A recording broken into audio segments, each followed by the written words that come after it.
Bonjour à tous et à toutes et bienvenue sur ma chaîne La Brebis Galeuse. J'espère que vous allez tous et toutes bien. Alors, aujourd'hui dans cette vidéo, on va continuer de parler du loup Johnny Hallyday. Et d'ailleurs, je vais vous expliquer pourquoi je fais ces vidéos maintenant et pas à un autre moment. Oui, parce que je n'ai rien dit à ce sujet dans ma première vidéo sur Johnny, tout simplement parce que je pensais qu'il valait mieux que je le garde pour moi, mais finalement, avec tout ce qu'il s'est passé, je vais vous faire part de tout ce qu'il m'est arrivé dans l'ordre des choses, afin que vous aussi, vous puissiez comprendre pourquoi je parle de Johnny maintenant, et aussi pour en déduire la même chose que moi à propos de Johnny Hallyday. Alors, comme vous le savez, tout ce que je vous ai montré dans la première partie sur Johnny Hallyday, c'est tout simplement des trouvailles sur lesquelles je suis tombé un beau jour de déménagement en surfant sur le net. Et tout ça accompagné du film Jean-Philippe, un film avec Johnny Hallyday, qui est passé un soir à la télé au même moment. Bref, la cerise sur le gâteau, comme on dit. Donc, je savais, après avoir pris connaissance de tous ces détails révélateurs qui ressortent à travers Johnny, que un jour, je vous ferai une vidéo sur le sujet. Mais quand? Franchement, aucune idée. En tout cas, du moins, sur le moment. Jusqu'au jour où, c'est-à-dire, bon, il y a à peu près 3 semaines, donc au mois de juillet, jusqu'au jour où je fais un rêve pas comme les autres, c'est-à-dire un rêve marquant, que je ne suis pas prêt d'oublier, alors que la plupart de mes rêves, je les oublie au moment où je me réveille. Mais là, c'est pas le cas. Donc, c'est parti, je vous raconte ce rêve qui a donné le top départ des vidéos sur Johnny, qui, vous allez voir, c'est un rêve que l'on peut dire plus ou moins qu'il s'est réalisé. Allez, je vous raconte. Alors, voici que dans ce rêve, je me trouve précisément dans un bois, hein, donc une forêt, comme vous voyez en image. Une forêt où on peut voir, juste en face de moi, donc dans ce rêve, un ruisseau qui longe, d'accord? Un petit ruisseau où il n'y a vraiment pas beaucoup d'eau, on doit avoir de l'eau au maximum jusqu'aux chevilles. Ce qui permet de traverser ce ruisseau assez facilement. Et donc, dans cette forêt, je suis accompagné d'une femme, une femme qui était très jolie et qui était aussi très bien habillée, mais ce n'étaient pas des habits extravagants, sexy ou autres, c'était plutôt des jolis tissus qui laissaient d'ailleurs apparaître aucune forme de son corps, mais on remarquait quand même qu'elle était très bien habillée. Et donc, cette femme et moi, nous étions tous les deux au bord de ce ruisseau, et en face, de l'autre côté du ruisseau, au loin, j'aperçois un loup. Et d'ailleurs, au moment où je le vois, en fait, il me voit au même moment. D'accord? Et là, je sens la menace arriver, je sentais qu'il allait nous attaquer. Donc, je préviens immédiatement la femme de faire attention parce que le loup allait nous attaquer. Et d'ailleurs, bingo, hein, ça n'a pas raté. Le loup fonce droit vers nous et je savais qu'il allait avoir aucun problème à traverser le ruisseau vu qu'il n'y avait pas beaucoup d'eau. Donc, premier réflexe, je regarde autour de moi pour savoir s'il n'y avait pas un moyen de défense. Et qu'est-ce que je vois? Je vois par terre un arbre mort, un arbre séché. Donc, je me précipite vers cet arbre et je vais arracher une branche donc, de cet arbre. Mais quand je dis branche, c'est une bonne branche, hein. Elle faisait au moins 3 mètres de long et elle était assez costaud. Et donc, une fois que j'ai cette branche dans la main, au moment où je relève la tête, le loup est juste en face de moi et il est à 2 doigts de m'attaquer. Donc qu'est-ce que je fais? J'essaye de lui mettre un coup. Et le loup, lui, il esquive ce coup. Et il passe à une autre cible. Donc il essaye de s'attaquer à la femme. Et là, il court vers la femme et il s'arrête devant elle. Et au moment où il s'arrête, il reste figé et il se transforme en homme.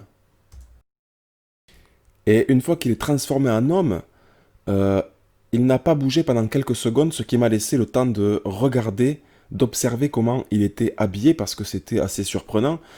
Il était habillé un petit peu comme un apache, vous savez, ces sortes de blousons en peau, avec plein de franges partout, un peu comme les Indiens, voilà. Et il avait les cheveux mi-longs, il avait une barbe et il avait un bandeau serré autour de la tête. Alors, je ne voyais pas son visage, mais j'avais compris que ce n'était pas un Indien parce qu'il n'avait pas la peau mate, il avait plutôt la peau blanche. Voilà donc ce que j'ai pu observer de cet homme qui se tenait droit devant la femme.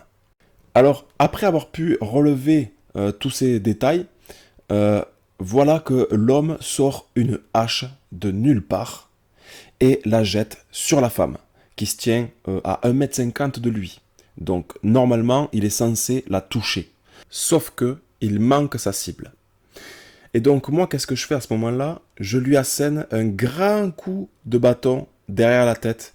Et je peux vous garantir que je ne le rate pas. Mais il ressort une hache de nulle part et il rejette une hache sur la femme. Il manque sa cible, je lui remets un coup de bâton sur la tête, il ressort une hache, il rejette la hache, il remanque sa cible, je lui remets un coup de bâton sur la tête, et ça au moins 5 ou 6 fois, d'accord, jusqu'à ce qu'il n'ait plus de hache. Et au moment où il n'a plus de hache, qu'est-ce qu'il fait? Il se met à genoux devant la femme, et là, mon rêve se termine. Et donc, je me réveille à ce moment-là, avec cette étrange sensation, vous savez, un petit peu d'effet de choc à cause du stress, du rêve, etc., etc. Et je repense à tout ça et je me dis, mais ça sort d'où ça, ce loup qui débarque de nulle part, qui vient nous attaquer, que quand il se met devant la femme, il se transforme en homme habillé en indien, il lui jette des haches, il la touche jamais, alors que la femme, elle est à 1,50 m de lui, et elle ne fait rien pour esquiver les haches, c'est-à-dire qu'elle reste fixe devant lui, elle ne bouge pas. Et il la manque. Je trouvais ça très bizarre. Et à la fin, il se met à genoux devant la femme. Sur le coup, honnêtement, je comprends pas. Et franchement, la première des choses que je me suis dit, qui m'est venue à l'esprit, c'est, je me suis dit, tu débloques, c'est juste, c'est moi quoi. En ce moment, je fais que des vidéos où je parle des loups. À un moment donné, c'est sûr, je fais un rêve où ça a un lien quoi. À force d'en parler, voilà, ça se produit dans les rêves. Et donc, je me lève du lit, je fais sortir ma petite chienne et je la fais re-rentrer, je retourne me coucher. Et à ce moment-là, j'étais encore dans le questionnement, j'étais en train encore de penser à ce rêve bizarre et tout ça. Et puis, en réfléchissant un peu, c'est vrai que j'aimais l'hypothèse que ça puisse venir de Dieu, ce rêve. Et comme par hasard, au moment où je me dis ça, qu'est-ce que j'entends? Le hurlement d'un loup. Alors sur le coup, premier réflexe, je regarde mon ordinateur pour voir si c'est pas ma vidéo qui s'est lancée, parce que comme vous avez pu le constater dans mes nouvelles vidéos, je mets une petite introduction où à la fin, j'insère le hurlement d'un loup. Voilà. Et je me suis dit à tous les coups, c'est une de mes vidéos qui s'est lancée sur l'ordinateur ou sur mon téléphone ou à la télé. Donc je regarde, mais sauf que tout était éteint, donc ça venait pas de là. Et je tends un peu l'oreille et ce hurlement avait l'air de venir de dehors. Bon. Et donc là, ça me surprend un petit peu. Et puis, le cri revient. Et je ne suis pas le seul à l'entendre, vu que Fifinette d'amour que voici, hein, donc ma petite chienne, l'entend elle aussi, vu que ça l'a fait aboyer sur le coup. Alors, bien évidemment, il n'y a pas de loup à côté de chez moi, mais il y a un chien, et les chiens, on sait très bien qu'ils sont capables de reproduire ce même cri, d'accord? Et c'était ça, en fait, qui était en train de se passer, sauf que ce chien ne l'a jamais fait avant, et il ne l'a jamais fait après. Il l'a fait ce jour-là, après mon rêve, au moment où je me pose la question si ça venait de Dieu ou pas. C'est quand même fort, tout ça. Et donc, je me lève une fois pour toutes, un peu sous le choc, parce que quand même, mettez-vous à ma place. Et donc, je suis dans le questionnement, je me bois un café, tranquille, et je parle à Dieu, quoi, tout simplement. Je pose la question, mais Seigneur, si ça vient de vous, qu'est-ce que ça veut dire, ce rêve? Je comprends pas. Et puis, bon... Pendant mon café, je viens à penser à Johnny Hallyday, comme ça, là. Et je me dis, ça serait bien de rechecker un petit peu tout ce que tu as regardé le jour du déménagement pour savoir s'il n'y a pas 2-3 trucs à gratter là pour faire une vidéo. Donc je finis mon café et effectivement, j'ai bien fait d'aller rechecker toutes les vidéos que j'avais pu voir ce jour-là. Parce que, premièrement, je regarde la pub Optique 2000 avec Johnny. Cette fameuse pub qui figure dans ma première vidéo sur Johnny d'ailleurs, dans laquelle il se trouve dans un bois, comme dans mon rêve. Et Johnny, il est symbolisé là-dedans par un loup, d'accord? Et le loup, il est aussi dans mon rêve. Et donc là, sur le coup, c'est vrai que je me dis, c'est étrange quand même, ces deux détails qui figurent dans mon rêve, qui se retrouvent dans cette publicité. Bon. Et puis, je passe à la chanson de David Hallyday, qui s'intitule Ma dernière lettre, hein, une dernière lettre écrite à son père après sa mort, dans laquelle il tourne ce clip dans une forêt, comme dans mon rêve. Et dans son clip, qui se passe dans une forêt, quand il s'adresse à son père, il parle face à un loup. D'accord? Encore ces deux détails qui reviennent. Donc, je me pose encore plus la question.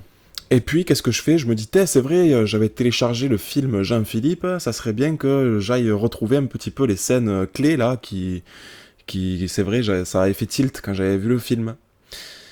D'ailleurs, une scène que je vous ai montrée, mais pas en entier dans la vidéo précédente, une scène que je vais vous remontrer, mais cette fois-ci avec une scène dans laquelle le fan de Johnny explique à tout le monde autour d'une table qu'est-ce que c'est que l'esprit de Johnny Hallyday, et il nous dit que l'esprit de Johnny Hallyday, c'est le noir, c'est l'animal, et au moment où il nous dit ça, il ouvre un classeur, et dedans, il nous montre quels sont ces animaux. On y voit donc l'aigle, ensuite on y voit le lion rugissant, et on y voit le loup. Et dans cette scène, donc, il nous montre ça pour symboliser un petit peu l'esprit Johnny Hallyday. Mais sauf que ce que je vous ai pas montré, c'est par quoi il enchaîne. Il montre aussi quelle est la façon de s'habiller de Johnny, d'accord? Une façon de s'habiller qui ressemble le plus à Johnny. Voici ce qu'il nous dit, voici ce qu'il nous montre. Alors, entre parenthèses, là, quand j'ai vu cet extrait, d'accord, de ce film, juste après mon rêve, je peux vous garantir que je suis resté sans mots. Regardez. Bon, alors, la première chose, changer le look de Jean-Philippe pour reconquérir le public. J'ai quelques croquis ici pour vous montrer l'esprit de Johnny, que je définirai en quelques mots très simples. Noir, viril, animal. Voilà, donc ça c'est ce qu'on a vu dans la première partie sur Johnny. Regardez par quoi il enchaîne. Et dis-moi, pourquoi il n'y a pas de phoque? Si c'est pour déconner tout le monde dans ta chambre. Non mais finalement, je me marre bien avec vous. Moi, Non mais on n'est pas là pour se marrer, on a 40 ans de Johnny à rattraper. Ça, c'est ton look des années 2004. Combinaison cuir noir, cheveux tirés en arrière, bouc. Moi, j'ai un tout petit faible pour ton look des années fin 70. Je vous jure, c'est de la folie. C'est possible de voir? Oh.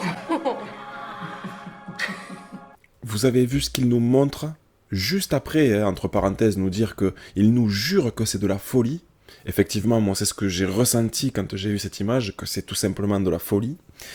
Et nous montre exactement le personnage que j'ai vu dans mon rêve, c'est-à-dire un homme habillé un peu comme un Indien, avec des vêtements à franges et des cheveux mi-longs. Alors, bien évidemment, tout de suite après avoir vu toutes ces choses, c'est-à-dire que là c'est un enchaînement qui se déroule en l'espace d'une heure, hein, donc je fais un rêve, je me lève, je me questionne, j'entends un loup, je pense à Johnny, je vais checker un petit peu tous les trucs sur Johnny, et je vois tout ce que je viens de vous montrer, d'accord? Qui colle à la perfection à mon rêve. Puis en regardant aussi les photos de Johnny dans Google Images que voici, ça n'a fait que confirmer qu'il s'agissait bien de lui dans mon rêve.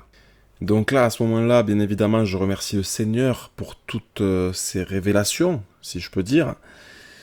Et c'est donc à ce moment-là que je me suis dit, c'est maintenant que je fais une vidéo sur Johnny, la vidéo donc qui figure maintenant sur ma chaîne, que vous pouvez aller voir si ça n'a pas encore été fait. Mais sinon, pour en revenir à ce rêve, une fois que j'ai publié ma vidéo sur YouTube, le soir même, je me questionnais sur ce rêve à propos de cette femme bien habillée qui était là, et je me disais, mais qui est-elle? Et je me disais aussi, mais pourquoi Johnny essaye-t-il de lui lancer des haches? Mais que à elle? Et tout ça sans pouvoir l'atteindre. Et pourquoi moi, je pouvais le frapper de toutes mes forces, mais que ça ne lui faisait absolument rien, vu qu'il continuait de lui jeter des haches. Et je me disais aussi, mais pourquoi il se met à genoux devant cette femme? D'ailleurs, autre détail important sûrement, quand Johnny se met à genoux, il plie qu'un seul genou. Eh bien, les réponses à toutes ces questions, je pense les avoir trouvées le lendemain matin au moment où je me suis réveillé. Je voulais aller voir ma chaîne YouTube pour voir si ma vidéo sur Johnny avait été vue et pour voir aussi vos commentaires et puis y répondre. Et quand j'ai ouvert YouTube, la première vidéo qui apparaît, c'est une chanson de son dernier album que je ne citerai pas maintenant. Une chanson qui m'a beaucoup ému. Franchement, je me suis retenu de ne pas pleurer. C'était vraiment limite. Et après avoir écouté cette chanson, j'y ai pensé toute la journée. Et je disais au Seigneur, Seigneur, je sais que je ne suis pas comme vous, je ne peux pas sonder les cœurs, mais je ressens quand même sa tristesse, ses regrets, son désespoir, sa solitude face à cette vie qu'il a pu mener. Et j'ai l'impression que dans cette chanson, il s'adresse à vous, Seigneur. Mais peut-être que je me trompe. Et puis, dans cette même journée, même si je savais que ça ne servait plus à rien de prier pour lui, je disais au Seigneur, Seigneur, je sais que c'est trop tard, mais j'espère quand même de tout mon cœur que vous l'avez sauvé. Et le lendemain, voici que j'ouvre YouTube et que je tombe sur le témoignage de ses proches qui étaient là le jour de sa mort. Bref, maintenant, place au suspense. Je ne vous en dis pas plus dans cette vidéo, car je vous apporte toutes les réponses à ces questions dans la vidéo qui sera seulement disponible sur le site BitChute, tout simplement à cause des droits d'auteur, comme d'habitude. Je vous mets donc le lien sous cette vidéo dans la description. Donc, celles et ceux qui sont intéressés de savoir qui était cette femme et qu'est-ce qu'elle représentait. Et puis, si vous êtes intéressé aussi de savoir en conclusion si le loup Johnny Hallyday est allé rejoindre Satan à cause du pacte qu'il a signé avec lui pour devenir la légende de la chanson française, ou si le loup Johnny Hallyday est un loup qui habite maintenant à côté de l'agneau, donc de Jésus, eh bien, vous cliquez sur le lien dans la description et vous aurez toutes les réponses à ces questions. Ouais. C'est aussi simple que ça. Allez, à de suite sur BitChute.